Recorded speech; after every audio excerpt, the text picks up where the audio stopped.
Salut Nadia! Salut Kevin! Beau sourire! Ouais, merci beaucoup. Encore beaucoup d'énergie? Toujours. On aime ça. d'énergie. Les Toi deux aussi. animateurs de cheer préférés. Allô, Janie. Allô! Salut Jenny, ça va bien? Oui! Ouais. Invité spécial aujourd'hui. Yes, on reçoit Ariane, psychologue. Bienvenue sur le podcast. Salut. Ça a bien été? Très bien été. J'ai invité Ariane pour parler de TDAH Oh. et majoritairement TDAH dans le cheer. Les coachs, c'est un épisode à écouter. J'ai appris des choses que malgré que ça fasse 25 ans que je coach, j'aurais aimé ça, savoir ça bien avant, pour Absolument. de vrai. Ça t'aurait aidé avec certains athlètes? Absolument, 100%. On donne aussi des trucs pour les athlètes. Donc, c'est un épisode... Et on va apprendre à connaître Ariane, tellement intéressante qu'on va la recevoir pour un autre épisode l'an prochain, là, parce qu'on avait beaucoup de choses à intéressant. dire. Oui. Absolument, la gang. On vous le dit, parents, coachs, athlètes, c'est une émission à écouter et même regarder sur YouTube parce qu'on est au Kicks Cheer Podcast! Premier podcast de cheerleading francophone. au monde. Bon épisode! 5, 6, 7, 8.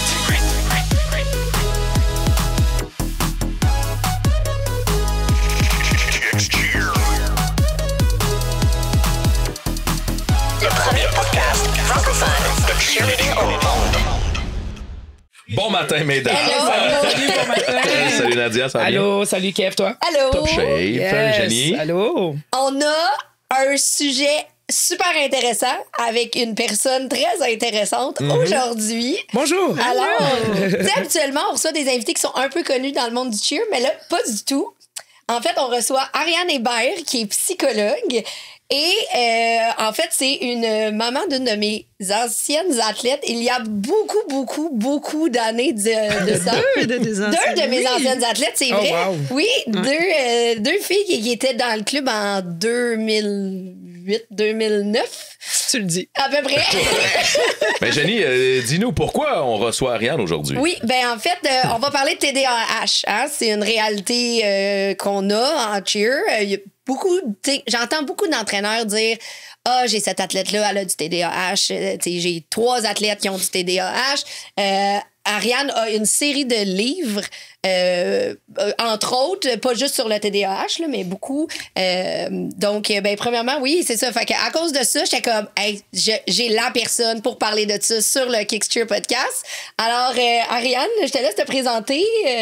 Mais je suis Ariane Hébert, je suis psychologue clinicienne. J'ai une spécialité en évaluation puis en traitement du TDAH. Puis effectivement, j'ai écrit des livres pour les parents, les intervenants qui deal avec des jeunes TDAH. Et aussi un livre qui explique aux enfants c'est quoi le TDAH, puis un livre pour le TDAH adulte. Fait que il manque juste TDAH chez les personnes âgées, le reste c'est couvert. J'ai 2 filles TDAH qui ont été coachées par Janie. Fait que il va y avoir des exemples dans mon jeune temps de coaching, puis c'est correct. Puis on disait justement là, ben tu sais les exemples qui vont venir du cheer, c'est quand moi je coachais. Fait que, mais en même temps j'étais comme puis on en avait pas d'outils un peu, on en parle plus, mais il y a quand même pas beaucoup d'outils pour les entraîneurs, pour les parents envers le cheer, puis même pour les athlètes. Fait que c'est pour ça que je voulais qu'Ariane vienne pour nous dire justement nous donner des trucs aux coachs, aux athlètes eux-mêmes, puis même aux parents envers le cheer, peut-être envers le sport en général. Est-ce que le cheer, ça serait, selon ton avis, plus spécifique ou un enfant TDAH dans le sport, c'est... Bien, en fait, le TDAH amène une certaine impulsivité puis une prise de risque qui est importante. Fait que là, c'est sûr que le cheer, c'est un sport propice à la prise de risque. Tu sais, en fait, il y a un danger, disons, qui est pas là si on fait de la danse. Là, tu comprends? T'sais? Fait que l'idée de peut-être mal évaluer ou d'avoir des réflexions très impulsives, ça a un défi supplémentaire quand on parle de cheers. Ah, c'est clair. Ben, clairement, on va dans un environnement qui va bouger beaucoup. Avant de poursuivre, j'ai l'impression que TDAH, c'est comme la nouvelle mode. Tu sais, on en parle beaucoup. Moi, quand j'étais jeune, on disait j'étais trop énervé. C'était ça, tu sais, je crois que je fais partie des caractéristiques. C'est quoi un TDAH en tant que tel? Comment on peut classifier un enfant qui a un TDAH? Un TDAH, il y a en fait 2 pôles. Là. Il y a le pôle de l'inattention puis le pôle de l'hyperactivité puis l'impulsivité. L'inattention, donc, c'est vraiment d'être dans la lune, d'avoir du mal à suivre les consignes, de laisser ses pensées divaguer sans le vouloir, là, bien entendu. Ça n'a rien de volontaire, le TDAH. L'aspect impulsif, hyperactif, ben, c'est trop d'énergie, une pensée qui va trop rapidement, une prise de décision irréfléchie ou impulsive, justement. Fait qu'il y a tout ce volet-là qui peut se présenter de façon combinée ou chacun isolé, là. OK. Oui, fait que c'est large dans le cheer, ça. Hein? C'est large. Ouais. Puis justement, mettons, le premier truc que tu donnerais à un entraîneur qui a des athlètes TDAH dans son équipe, tu sais, le premier selon... tu dirais, si j'ai un truc à donner à un coach, ça serait ou 1 ou 2 ou 3, si ça te tente. La liste des trucs. Ouais, c'est ça. Ben, disons, le dominant, là, c'est que les jeunes qui ont un TDAH, les consignes données en groupe, divulguées en groupe, ça les atteint pas ou pas de façon très efficace. Fait qu'avec un enfant qui a du mal, justement, à garder à son attention captive, il faut assurer d'avoir un contact visuel ou un contact physique. Ouais. Fait que, tu sais, ça demande un effort puis un investissement de temps et d'énergie supplémentaire par rapport aux autres. Mais de cette façon-là, on s'assure que la consigne rentre. Parce que sinon, si vous avez 10-15 jeunes devant vous puis vous garochez des consignes comme ça, ben Des même comptes, si 5, 6, 7, 8, tu vas faire ça à 1, tu vas faire ça à 3, tu vas faire ça à 5. ça se peut. T'sais, par chance, peut-être qu'il y en a une qui va rentrer, là, mais il y a de bonnes chances là, qui en capte la moitié. Ou que... Fait que là, il va se retrouver à regarder sur les autres pour savoir quoi faire. Il va avoir un décalage. Puis là, c'est là aussi qu'il y a une prise de risque ou un risque d'accident parce qu'il ne saura pas trop. C'est un peu au hasard si ça marche ou si ça marche pas. Oui, c'est ça. Puis, ben, en fait, on s'évite aussi de répéter parce qu'en tant que coach, on va se rendre compte qu'il ne suit pas. Fait que là, on va revenir à la charge encore et encore. Puis, tu sais, on parlait d'exemple. Je me souviens que tu revenais surtout ma deuxième, Justine. Tu étais tout le temps en train de dire Justine, je l'ai déjà dit, ça. Mais là, je me disais, ouais, OK. Ouais, elle n'a pas compris, elle, là. J'ai l'impression qu'on parle aussi dans un groupe d'athlètes où il va y avoir 1 ou 2 athlètes qui vont avoir les symptômes de TDAH. Ça touche pas plus de jeunes que ça. J'ai l'impression qu'un jeune sur 2 quasiment est touché à ça ou qu'une personne sur 2, quand on leur parle, sont souvent comme moi j'ai le TDA ou j'ai le TDAH. Ouais, non, on se le donne rapidement, j'ai l'impression. Il n'y a pas beaucoup de jeunes qui sont affectés. La par ça. prévalence, là, c'est 5 à 9 là, dans la population. Oh mon Dieu, là. OK. Ouais, c'est ça. Fait que 1 sur 10, là, en théorie. Mais encore là, tu sais, si tu es hyperactif, tu n'iras pas vers des activités, tu n'iras pas faire jouer du piano. Là. Fait que dans votre groupe de cheerleading, dans vos groupes de cheerleading, ça se peut que ça soit surreprésenté. Parce que c'est un sport qui fait bouger, qui, tu sais. Qu'il y a de l'action. Fait que ça intéresse les gens qui ont un profil comme ça, très actif ou réactif, là, c'est sûr. Oui, puis le truc en tant que coach, justement, là, quand, mettons, les athlètes ont beaucoup de comptes à apprendre et le truc en tant que coach, est-ce que ça serait plus d'y aller une étape à la fois et surtout avec les stunts, de les décortiquer puis dire, OK, on fait ça à 2, puis le répéter, pas juste le répéter verbalement, mais en ayant les athlètes qui le performent. Mais en fait, là, l'idée, c'est que ça, c'est un autre élément hyper important que tu apportes, là. Le TDAH, ça a un impact sur ce qu'on appelle les fonctions exécutives. Fait que, tu sais, la capacité à organiser puis à planifier l'atteinte d'un but. Fait que si, par exemple, tu montes la séquence complète, le jeune voit que c'est ça le résultat, mais les étapes pour y arriver, là, tu sais, c'est vague, c'est confus. Fait qu'il faut décortiquer par petites bouchées, tu sais, par petits morceaux. Puis tant mieux si on intègre l'activité parce que là, ça donne une autre source d'apprentissage. Ça devient kinésique comme apprentissage aussi. Fait qu'en combinant, c'est encore mieux. Mais tu sais, l'exemple que je donne tout le temps, là, c'est de dire, mettons que tu arrives chez nous, là, puis que tu fais livrer plein de bois, puis plein de vis, puis plein d'outils, puis tu me dis, montre-toi un cabanon. Tu sais, dans ma tête, là, je sais c'est quoi le produit final, là, mais je commence par où pour construire ça? J'ai aucune foutue idée. Mais un TDAH, c'est à peu près ça dans n'importe quoi de ces activités. Tu sais. Fait que ne serait-ce que va te préparer, tu sais. On s'en va sur la scène, fait que va mettre ton costume puis te maquiller. À 15 minutes. Oh my God! Non, tu sais, c'est... Fait que, tu sais, va mettre ton legging, puis après, va maquiller tes yeux. Je sais pas c'est quoi les étapes. Là, mais tu comprends, l'idée, c'est que c'est étape par étape. Là, on les aide pour que ça se produise. Mais sinon, bonne chance. Là, Vas-y. Est-ce que... parce que, bon, tu sais, je vais y aller directement. Moi, j'en ai 2 sur 3 là, qui ont un TDAH. Un TDAH. Un qui est diagnostiqué. L'autre, je le sais. OK. Même pas besoin de le diagnostiquer, là, je le sais absolument. Puis elle est dans le cheer. Puis, tu sais, moi, je me dis toujours que c'est le sport efficace là, pour elle, pour être en mesure d'aller vraiment dépenser toute son énergie et tout. Mais, tu sais, point de vue général, dans l'aspect équipe, moi, en tant que parent, tu sais, j'ai toujours des doutes. J'ai toujours, là, est-ce que je l'ai mis dans le bon sport? Est-ce qu'elle va être en mesure de s'adapter avec les autres?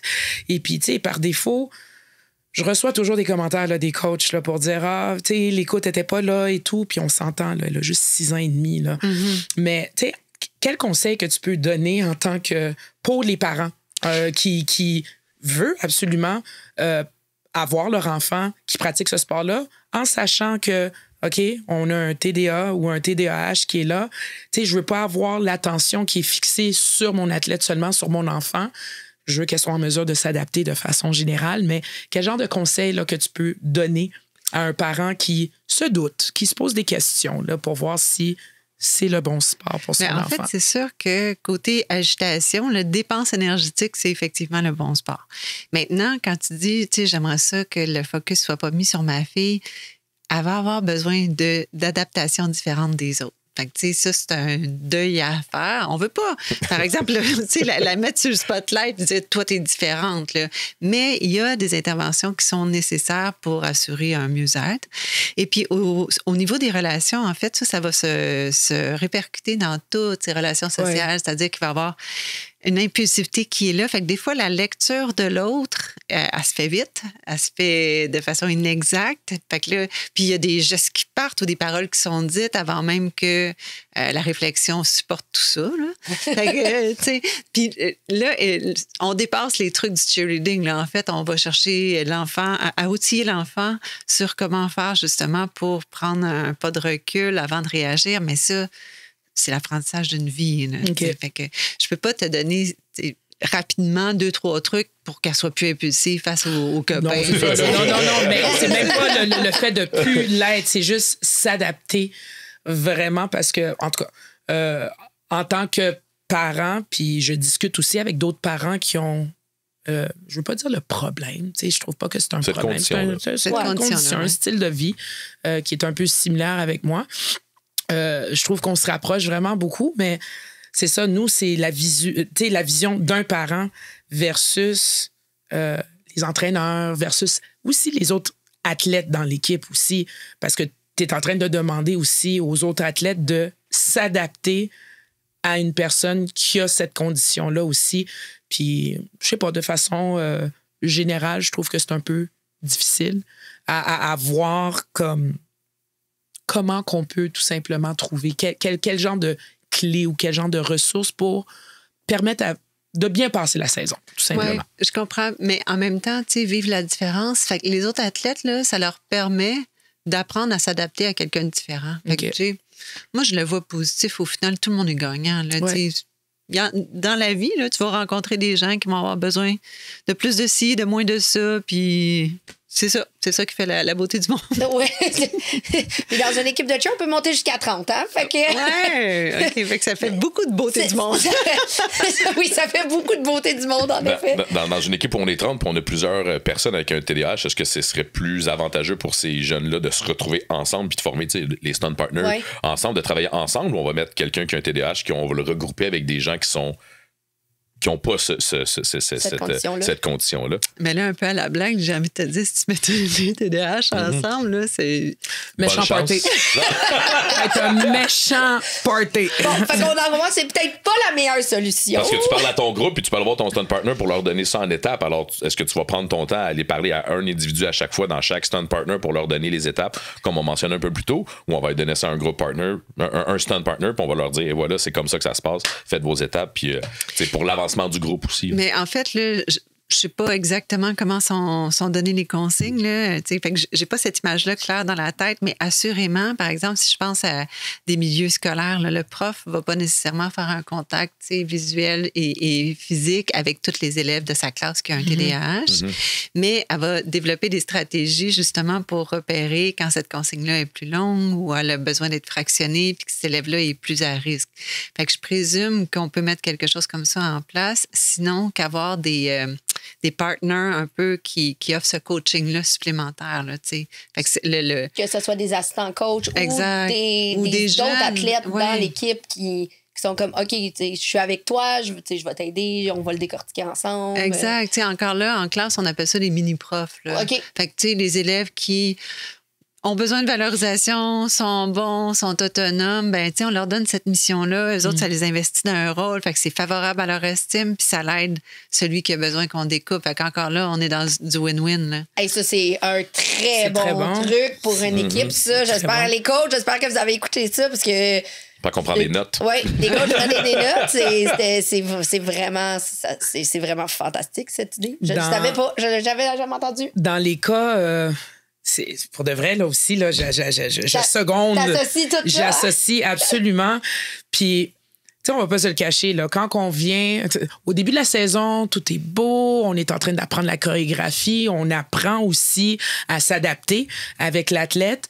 Mais, tu sais, après le temps des fêtes, on a qu'est-ce qu'on appelle les compétitions. Hein? Ouais. Où est-ce que ça roule? Ça devrait aller vite. Puis, encore, la réalité de notre sport, c'est... On dirait là, que le début de l'année, on a appris à se connaître, puis là, maintenant, on est rendu à la compétition. Hey, t'es supposé d'apprendre tes camps. C'est ça, là, t'es supposé de les apprendre. Comment ça se fait oublié? C'est quoi? Puis c'est même des menaces, façon de parler. C'est t'apprends pas tes comptes, tu vas être en arrière ou tu vas être mis de côté. Comme, en tant que coach aussi, comment tu peux...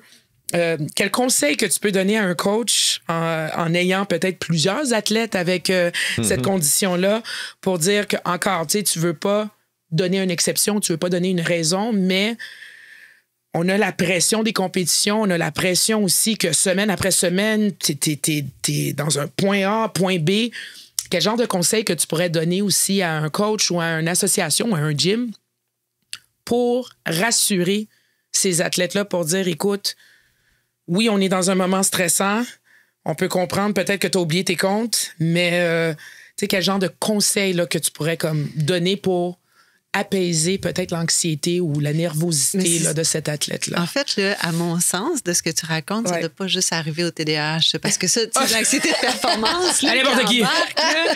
J'imagine que vos athlètes doivent vivre ça. Puis là, on est quand même dans une ère où il y a beaucoup de petits anxieux de performance. Ouais. Là, fait que... Est-ce que les athlètes qui ont du TDAH ont une plus grande anxiété de performance ou ça n'a aucun lien? Ben, en fait, les gens qui ont un TDAH ont effectivement une plus haute proportion d'anxiété. Là, mettons, population neurotypique, population TDAH, il y a plus d'anxiété chez les TDAH, c'est vrai, mais là, spécifiquement pour les athlètes, je ne saurais dire. Oui, il y a quand même beaucoup d'anxiété qui vient avec le TDAH parce que là, je pars dans une autre direction, mais je vais revenir, OK? Parce que le TDAH, c'est un déficit d'inhibition. Tu sais, c'est... Inhiber, ça veut dire stopper les stimuli externes, stopper tes pensées, stopper tes émotions, mettre le couvercle sur le presto des émotions. Puis ça, c'est défaillant chez les gens qui ont un TDAH. Fait que les pensées anxieuses ou les montées d'émotions sont moins facilement contrôlables pour cette catégorie de personnes. Alors, les pensées boule de neige là, qui catastrophe, là, ouais, c'est ça, ça prend toute la place. Ceci étant, comment aider les jeunes qui vivent de l'anxiété de performance justement à calmer le jeu puis à réapprendre leur compte? Bien, c'est sûr que la période des fêtes, ça peut être assez pour que certains oublient. Oui. Surtout quand ils ont 6 ans, là, je veux dire. Je le confirme. C'est ça. Bon. Oui. Puis, en fait, là, l'idée, c'est renforcer plutôt que menacer, c'est-à-dire, tu sais, faire un tableau de progression, puis dire, écoute, c'est là qu'il faut qu'on s'en aille pour que tu sois sur la ligne d'en avant. Okay. Alors, c'est quoi les étapes qu'on va faire pour que tu y arrives? Dans quelles conditions tu trouves que là, tu es le meilleur puis que tu enregistres vite? Puis, tu sais, on vient de stimuler, en fait, les ressources que le jeune a déjà, puis la volonté de mieux faire plutôt que d'y faire peur, là, en promettant de l'écraser, entre guillemets. Là. Mm-hmm. Fait que dans ces conditions-là, ça vient un peu, mais je finis ma phrase, ça vient un peu apaiser, mais fait est de constater qu'aujourd'hui, c'est un réel enjeu, l'anxiété de performance, parce que les jeunes sont moins exposés à des situations adverses, on les couvre davantage, on les protège davantage. Fait que leur coffre à outils pour faire face à ce qui s'en vient puis qui ne se déroule pas tout à fait comme ils veulent, ou etc., il est bien moins équipé que ce qu'on était antérieurement. Là, c'est vrai, ça. Il y a un clash dans la génération. Là, c'est vrai. Je peux vraiment bien confirmer. Puis, tu as dit un mot-clé, là, couvrir les enfants. Est-ce que, puis corrige-moi, là, dans notre temps. On dit beaucoup ça sur le podcast, Nadia et moi, dans notre temps. Moi, je suis dans un autre. Le petit jeune n'utilise pas ça dans mon temps. Me semble que, tu Tu sais, je veux pas non plus là, mettre l'accent sur aller vraiment forger là, la personnalité de l'athlète. Surtout, tu sais, les athlètes avant, on disait, tu sais, pleure pas, let's go, vas-y, fonce, t'es capable, c'est pas pour rien que t'es athlète. Me semble que, à mon opinion, c'est mon opinion à moi, me semble que il y a un manque de ça parce que là, maintenant, c'est plus au niveau de la couverture, c'est au niveau de essayer de l'émotion, essayer de comprendre. Et puis, encore, ça va vraiment avec mon opinion. Moi, je trouve qu'il y a un peu d'abus là-dedans en voulant dire que me semble que faut quand même un peu serrer la vis juste pour dire pas trop. Tu sais, il y a une façon aussi d'approcher le sujet de conversation, mais je trouve qu'on va vraiment trop vite à la conclusion pour dire « Ah, OK, il est TDAH ou il y a une certaine condition, faut s'adapter à l'enfant versus que non, tu sais, c'est comme... C'est une instruction, vas-y, t'es capable. Oui, on va te trouver, on va essayer de te trouver des moyens pour t'aider puis t'adapter, mais... Mais tu fais partie du groupe, t'es dans le collectif. Tu sais, je ne sais pas comment le dire en français, but there's no I in a team. Tu sais, c'est vraiment un effet de groupe. Est-ce qu'on met trop d'ampleur sur les entraîneurs qui doivent s'adapter aux athlètes plutôt que les athlètes qui doivent s'adapter au sport, au groupe? Exactement. C'est exactement ça que je veux dire. Mais en fait, là, je pense que le balancier est allé dans les deux extrêmes. Puis là, on est peut-être dans un de ces extrêmes-là. Tu sais, dans le sens où avant, c'était drillé, militaire, trop autoritaire. Puis peut-être. Dans le temps où ces filles faisaient du cheer, là. Non, mais même pas. Non, on mais n'était pas dans ce balancier-là, c'est pas bien. quand même, on irait... Non, je pense que je les aurais sortis de là avant. Non, mais en ce sens où, tu sais, les insultes puis faire peur. Ça, c'est trop extrême. Quand moi, j'étais athlète. Et puis, moi, peut-être. Et même dans... Il y a 40 ans, il là. me semble que oui, puis je sais pas, moi, j'ai pas été traumatisée. Au contraire, ça a forgé ma personnalité, puis je me suis dit, OK, fonce, mais tu sais, j'ai été capable de faire la différence entre la réalité puis façon de parler, me faire insulter, là. Non, j'avais pas de coach qui me disait t'étais poche ou t'étais pourri, mais c'était quasiment borderline. C'est comme, hey, ça paraît que t'as pas pratiqué. Tu as grandi dans les moments difficiles. Ouais. Mais attends, ça paraît que t'as pas pratiqué, c'est pas une insulte. Ben, c'est un constat. Ah ouais, je sais, mais c'est fou à dire, là, mais là, en 2025, tu peux pas dire ça. Je comprends, c'est ça. Là, je pense qu'on est dans l'autre extrême. OK. Effectivement, comme je disais, les jeunes sont plus habitués à vivre dans l'adversité parce qu'ils en ont plus. On leur offre plus cette possibilité-là. Fait que là, leur coffre à outils est pauvre en outils. Oui, il y a un retour de balancier qui est souhaitable, mais justement, il faut trouver le bel équilibre là-dedans parce que confronter un jeune à des faits, tu n'as pas pratiqué suffisamment, tu ne rencontres pas les attentes, ça, c'est une chose, mais dire t'es pourri, puis bon, exact. C'est ça, faut juste trouver la belle ligne autoritaire qui sera pas trop ni peu assez. OK. Ouais. Puis, tu sais, on a parlé des coachs. Les trucs pour, mettons, justement, je veux même pas dire juste les enfants, parce qu'il y a des ados puis des adultes, là, qui sont dans le cheer.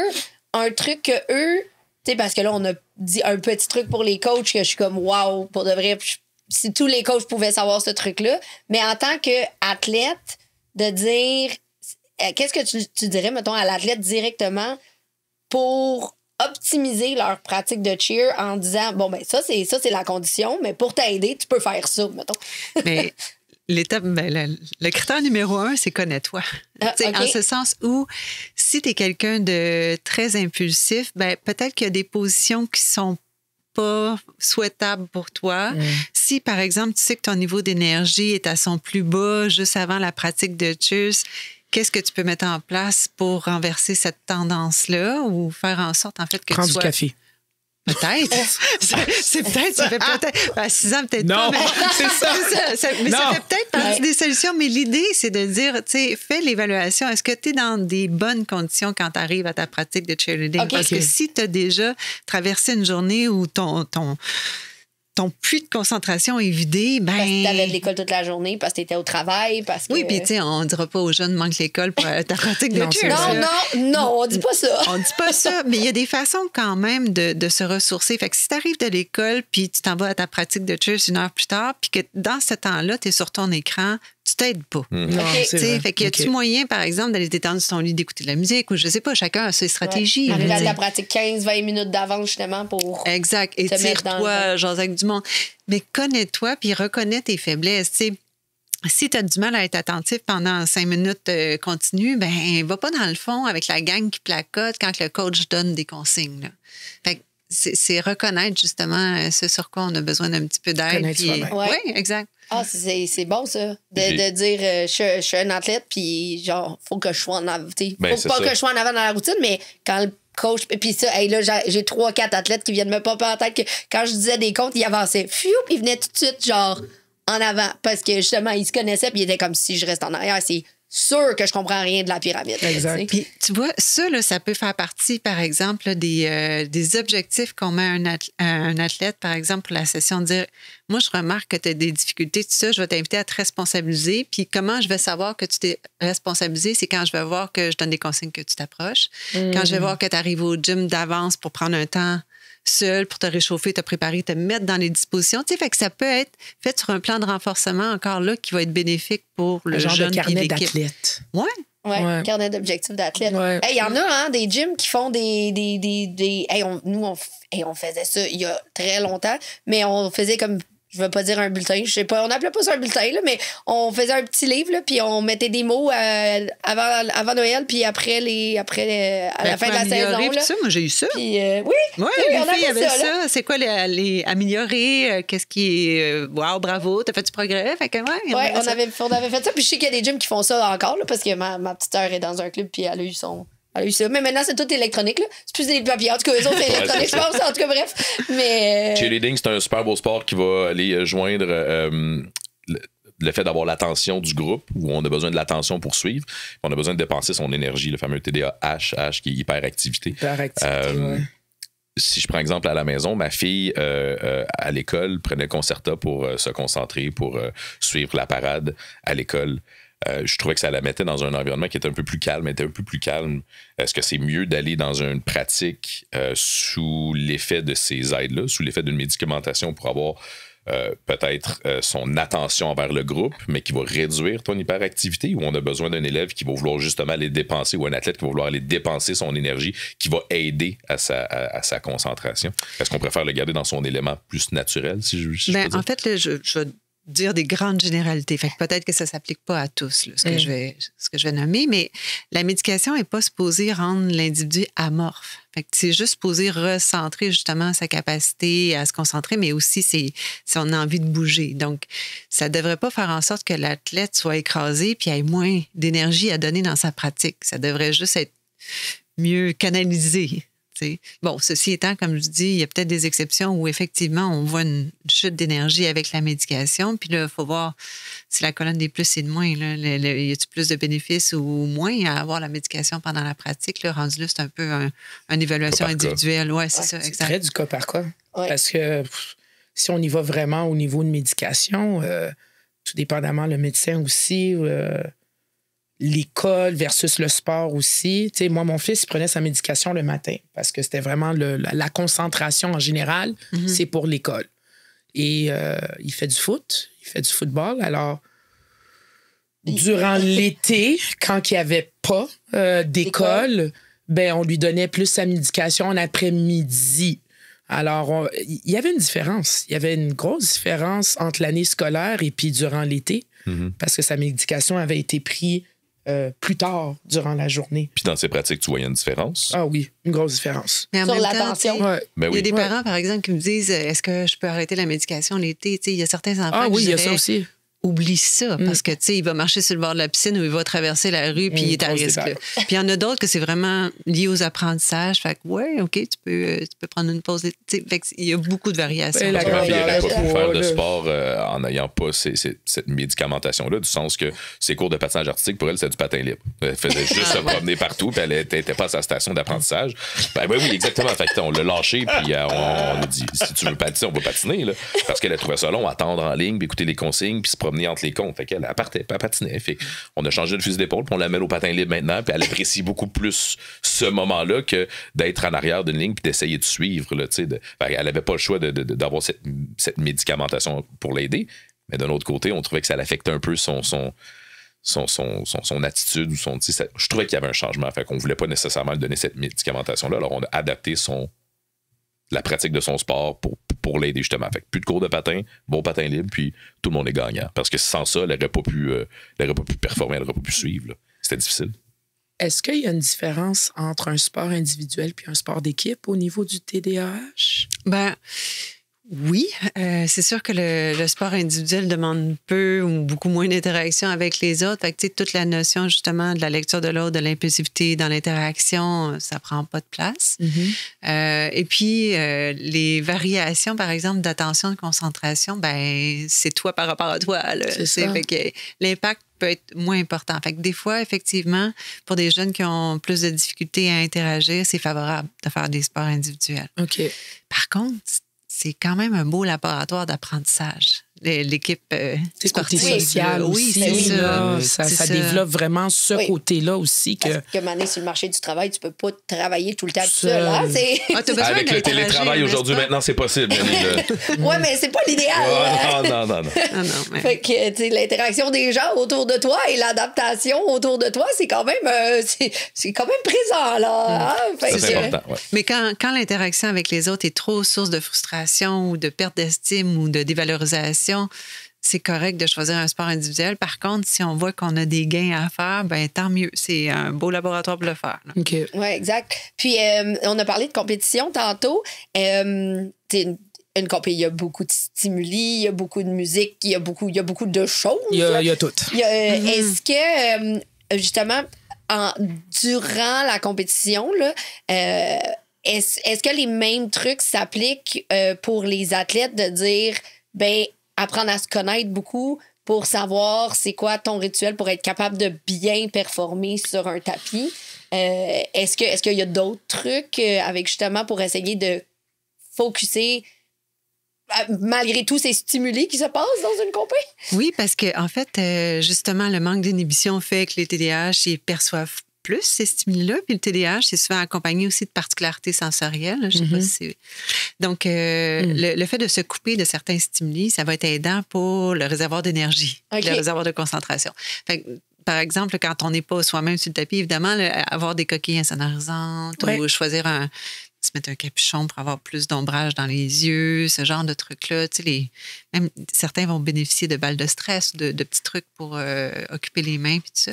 Fait que ça aussi, ça peut être des stratégies qui sont facilement mises en place. On a eu une mode, puis je le vois encore, là, mais c'est-tu vrai que colorier des mandalas, ça l'aide? apaise. C'est vrai? Ben oui, ah, ça oui? apaise. Okay. Colorier des quoi? Des dessins, là. Tu sais, plein de dessins avec plein de petits détails, là.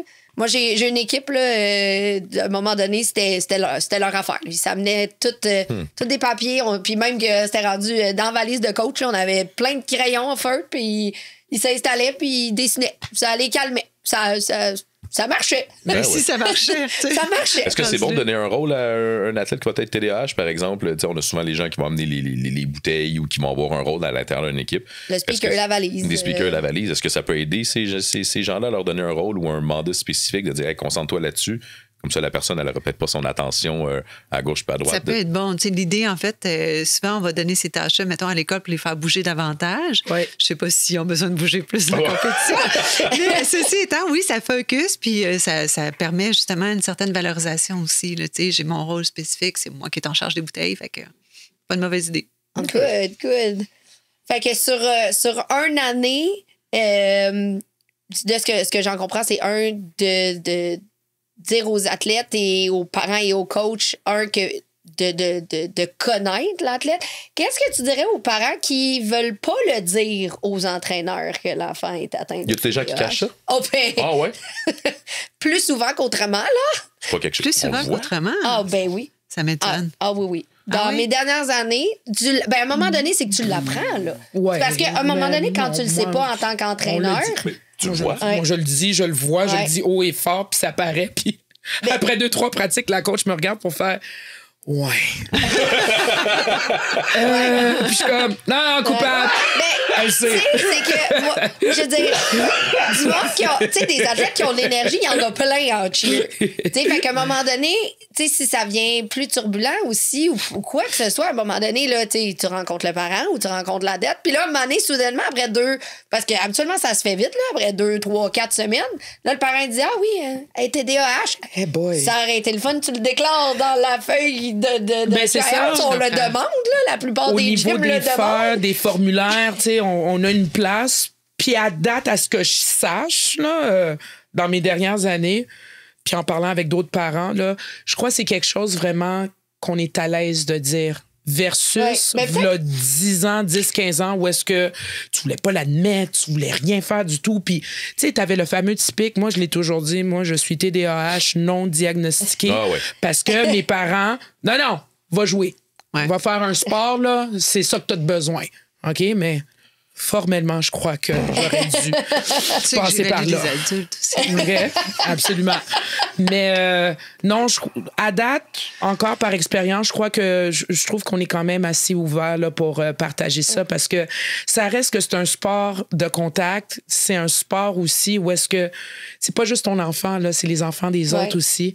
Donc, il faut prévenir, faut sécuriser vraiment un peu de tout. Je dis pas non plus que mon enfant, mon Dieu, ça va être l'enfer là, si vous le savez pas, mais je trouve qu'on est plus ouvert et Ben, plus à l'aise. Je pense que les parents qui le déclarent pas, je pense pas, je sais pas si c'est parce qu'ils veulent pas le dire. Je pense parce qu'ils pensent que c'est pas nécessaire. C'est dans Je le sais pas. déni, ils Mais sont tu sais, dans le déni. c'est pas un trouble à déclaration obligatoire. Non, Non, C'est il toujours la y a ça décision aussi, du parent. oui, c'est Ouais. vrai. Mais effectivement, moi, je constate toujours qu'il y a plus de bénéfices que de mauvais côtés à le dire parce que, en fait, je crois que les parents peuvent avoir peur que l'enfant soit étiqueté Soit ciblé, négativement. Voilà. La Ouais. stigmatisation. Absolument. Exact. Mais en somme, encore là, mon discours, c'est toujours de dire l'étiquette, le diagnostic sert à savoir comment prendre soin de cet individu-là. Ouais. Tu sais, fait comment accorder une attention particulière ou des stratégies qui vont être mieux adaptées à sa condition. Fait que je pense qu'on est gagnant, en fait, de le nommer. Mais, tu sais, tantôt, tu as surfé sur l'idée de la surexcitation qui peut... C'est pas juste les TDAH là, qui sont capables de se surexciter. Non, absolument. Puis, tu sais, ça, je pense qu'en tant que coach, qu'on le sache ou pas, de rapidement cibler qu'est-ce qui crée cet effet-là pour venir le déconstruire. Ça aussi, c'est important. Là, tu sais, fait que ces deux-là ensemble, on sait que ça finit. Ouh, des rideaux, on évite des métiers, c'est ça. On mais les souvent, sépare. c'est On ces les deux met pas dans le personnes-là groupe, qui- dans le même partner stud, C'est ces deux personnes-là qui vont souvent se retrouver naturellement aussi là, avec leur Oui, énergie. on là. cherche la personne qui nous ressemble dans le niveau d'énergie. c'est Hey, ça, toi, là. t'es comme moi. OK. Soyons flous ces photos ensemble. Let's go. Créons le bordel, tout le monde ensemble. Là. Fait que, puis ben, si jamais les gens, ils veulent, justement, on parlait de boîte à outils, on va les référer, ça me fait plaisir de. Moi, de j'aimerais faire ça une avoir plug. Fait vos que livres. on les trouve Oui, où, les livres? absolument. En fait, les livres sont en vente partout. Là. OK. Il y en a dans les librairies, dans les pharmacies, et puis C'est une grosse quelques-uns chez lecture? Costco. Non, en Chez fait, Costco? oui. Cool. Ouais, Ça, c'est dans la section où est-ce que tu vas aller chercher tes pilules, là, aussi. Là. Tu as vraiment les livres. C'est en plein. C'est là, Ah hein? ouais. Ouais. Dans la Ok. pharmacie J'ai aussi, deux où est-ce qu'il y a les collections. livres? J'ai la collection de la boîte à outils. Fait que ça, c'est des sujets TDAH, anxiété, parentalité, les écrans. Et puis, j'ai la collection Les raconter aux enfants. Fait que ça, c'est des formules. En fait, on raconte le trouble aux enfants. Il y a Ok. de l'auto-observation, des trucs et stratégies Il y a pour eux. plein là. d'images, il y a plein de petits Ouais, dessins. c'est ça, plein de petits dessins. Fait que oui. Puis là, mon prochain qui sort, vous allez me réinviter, c'est sûr. Mais c'est- Le prochain, il sort le 7 mai, si je ne m'abuse. Ok. C'est anxiété de performance. Oh, wow! Ah ouais. Bon. Ben, OK, c'est une invitation pour le podcast de la saison 3, une prochaine saison. Hein? Ouais. On arrive à la fin de notre saison 2, on va être saison 3, fait qu'on fera ça. Ben, puis là, ben, on est le 13 mai, fait que ton livre est sorti. il est Non, déjà le sorti. 13 avril, là. Hein? J'ai dit, c'est le T'as 7 dit- mai. Ouais, qui c'est le sort. 7 mai 7 qui mai. sort, mais L'épisode la est date le 13 mai. de la sortie. Mais non, mais c'est On parfait. enregistre d'avance. Fait qu'on va inviter les gens. Le livre vient de sortir. Fait que on va aller vous Et puis procurer l'anxiété même ça. de mettre un performance, lien. il y en a beaucoup dans le cheer, on les voit. Hein. On se pose souvent la question, moi et Nadia, quand on voit les athlètes arriver, puis ils ont pratiqué. C'est des athlètes qui sont magnifiques, qui sont très bonnes en temps normal. ils veulent pas aller sur le floor de Non. compétition. Au moment où d'entrée, ils ont peur, ça bloque, ça pleure, ça peut vomir, ça peut se mettre à saigner du nez, il peut y avoir plein de choses qui arrivent. Fait que d'avoir un livre sur l'anxiété de performance, Ça, c'est pour chaque clairement, compé, on va vous Tu réveiller. revois cette personne-là, t'es-tu correct? Oui, mais ce petit moment-là, là, OK, pour ensuite refaire la performance, puis tout va bien, puis un mois plus tard, on les revoit encore, puis c'est exactement... Tu sais, Le là, même quand, déclic. ouais, quand on est rendu, qu'on est capable là, On les d'identifier, on les reconnaît, mais pas de façon négative, là, juste de façon de dire, ah, OK, on a une toute petite attention spéciale. Puis même nous, dans le staff en arrière, on se regarde. Des fois, je vois Marc-André, puis je suis comme, OK, regarde là. Marc-André, Ouais, c'est un des gars, un des staffs de Médic. OK. Ouais, OK. nos thérapeutes on se sportifs. regarde, puis c'est juste par précaution. Ouais. OK, parce qu'on veut le bien de cet athlète-là, puis tout de suite, c'est t'es-tu correct? Oui, ça va super bien. Kev, Nadia, OK, c'est bon, ou que ça peut aller vraiment d'une autre manière, mais on a une œil attentif. Puis ce qui est spécial avec ces athlètes-là, toujours très, très, très nerveux ou nerveuses avant d'entrer, vont sur le mat, souvent ont des routines impeccables, Hit zero. les plus beaux sourires, les plus belles performances. Et au moment où on va ressortir, ben, on retombe dans ce stress-là. Ouais. C'est quoi cette bulle de 2 minutes 30 qui viennent d'arriver? Mais ça va là? être un autre sujet pour Ouais. la C'est saison bon, c'est 3. bon, c'est bon. On va Ariane, tu vas revenir pour la saison. On va faire Là, t'as un pas le choix de sujet retourner, Ariane. anxiété de performance avec Ariane. Ouais, ça ça. va être le fun. C'est bon. Fait que, ben, en tout cas, on espère qu'on va avoir donné des trucs pour les athlètes, pour les entraîneurs. En tout cas, moi, j'ai appris vraiment beaucoup. Puis ça fait 25 ans que je coach, là, mais T'as même coaché ses filles. Oui, en Ah, plus. ok. Ben, on en parlait vraiment moins il y a 15 Tout à ans. Moi, en tout cas, je trouve. Puis, ça fait pas partie des formations d'entraîneurs. On va être bien franc, là. Ça fait Ouais. pas partie des formations d'entraîneurs. Ça fait partie des formations d'appoint où est-ce qu'on peut aller chercher des formations de plus. L'extra. Je pense que les personnes qui sont au scolaire dans des programmes options qui sont profs, est-ce que, complètement hors sujet, mais est-ce que les professeurs, eux, apprennent à l'école dans leur curriculum, comme dans leur bac, à gérer Sont ça? outillés à ou gérer c'est- ça, Pas ouais. grand-chose. Ah ouais, OK. Fait que non. j'imagine les entraîneurs, là. Ouais. Je veux dire, fait Ça fait partie de que... l'évolution. Là. Ouais. Ça, on rentre là-dedans. Là. Ouais, fait Ben, que... tu sais, à force de côtoyer les jeunes, ils deviennent de mieux en mieux outillés, mais dans le curriculum de base, ils ne voient pas grand-chose à ce niveau-là. Non, c'est Il y aurait ça. intérêt à en avoir plus. À Ouais, mon avis, ben, là. la même chose avec les entraîneurs. Je pense que, tu sais, un volet, tu sais, juste là, on en a parlé, ça fait 40 minutes, mais, tu sais, je pense que un cours de 3 heures sur comment bien intégrer les athlètes de cheer. En tout cas, j'espère que ce podcast-là va avoir fait l'effet que je veux parce que en étant assis ici, en coachant depuis 25 ans, je me dis, hey, c'est donc quelque chose que j'aurais dû ou que j'aurais aimé ça savoir. Entre avant les livres, là, toute j'ai cette vraiment discussion-là. hâte. La saison termine durant l'été, faire des activités. Je vais aller me procurer ces livres-là. Pour de vrai, pour me ressourcer, pour voir, parce que la saison recommence aussi. C'est pas en septembre, c'est au mois de juin. Ouais. Fait que, Ça finit, ça commence. Ça finit, ça finit, ça exact. commence. Donc, pourquoi pas une nouvelle manière ou juste une nouvelle façon d'approche aussi en tant que parent, en tant que coach, puis en tant qu'athlète aussi, avec tes livres à lire. Ouais. Fait que- Bon. Puis ben, on va taguer sur nos médias sociaux. Fait qu'on va inviter Bien aussi sûr. les gens à te suivre sur les médias sociaux pour augmenter leur boîte à outils envers leurs enfants. Mais merci, Ariane. Merci C'est beaucoup. super. Beaucoup. J'espère que les gens, vous allez apprécier ce podcast-là. On est dans le cheer, pas dans le cheer, mais moi, je trouvais ça super important. Et ce apprenez son sujet-là. nom parce qu'elle va revenir pour la prochaine saison, c'est sûr. Exactement. Oui. Ariane Hébert, Et- Madame Hébert. Et là, ben, en plus de ton livre qui sort, nous, il nous reste une compé de cheer. Cette saison-ci, Graduation Montréal. Les billets sont déjà en vente sur notre site Internet. Alors, allez sur le site et il reste une compé. Et après, c'est la fin de la saison officielle. Après, c'est gang. l'été. Fait que... J'ai pas encore fini, moi, ma saison, c'est pour ça. non, c'est ça. Fait que, mais en tout cas, c'est la dernière compé de Kicks, Grad Montréal. Salut, gang! Merci. Bye. Le premier podcast francophone de cheerleading au monde.